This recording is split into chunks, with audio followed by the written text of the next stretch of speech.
एक गांव में एक छोटा सा जंगल था जहां एक बकरी रहती थी। इसका नाम था बहादुर। बहादुर बकरी बहुत होशियार और मजबूत थी। वो अकेले जंगल में घूमती, ताजा घास खाती और दरख्तों के पत्ते चबाती। लेकिन जंगल में एक बड़ा भेड़िया भी रहता था जो हमेशा बकरियों को डराने धमकाने की कोशिश करता था। एक दिन बहादुर बकरी जंगल में घास चर रही थी कि अचानक भेड़िया सामने आ गया। भेड़िया बोला, अय बकरी, आज मैं तुम्हें खा जाऊंगा। तुम्हारा कोई बचाव नहीं है। बहादुर बकरी ने घबराने की बजाय हिम्मत जमा की और बोली, अय भेड़िया, तुम मुझे खा सकते हो, लेकिन इससे पहले मुझे एक बात कहने दो। मैंने सुना है कि तुम बहुत ताकतवर हो, लेकिन क्या तुम वाकई सबसे ज्यादा ताकतवर हो? भेड़िया हैरान हुआ और बोला, हाँ, मैं सबसे ताकतवर हूं। तुम्हें क्या शक है?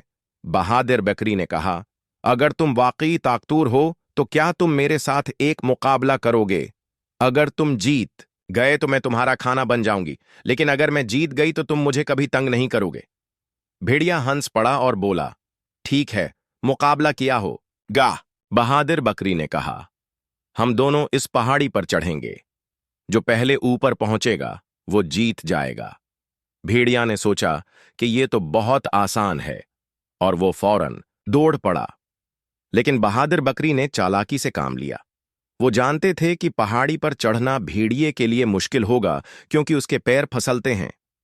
जब भेड़िया आधे रास्ते में पहुंचा तो वो थक गया और नीचे गिर पड़ा।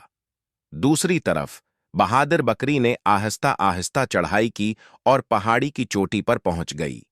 वो वहां खड़ी होकर भेड़िए को हंसती हुई बोली, देखा, मैं जीत गई। अब तुम मुझे कभी तंग नहीं करोगे। भेड़िया शर्मिंदा हुआ और वादा किया कि वो कभी भी बहादुर बकरी को तंग नहीं करेगा। इस दिन के बाद से बहादुर बकरी जंगल में आजादी से घूमती रही और भेड़िया उससे दौड़ रहा।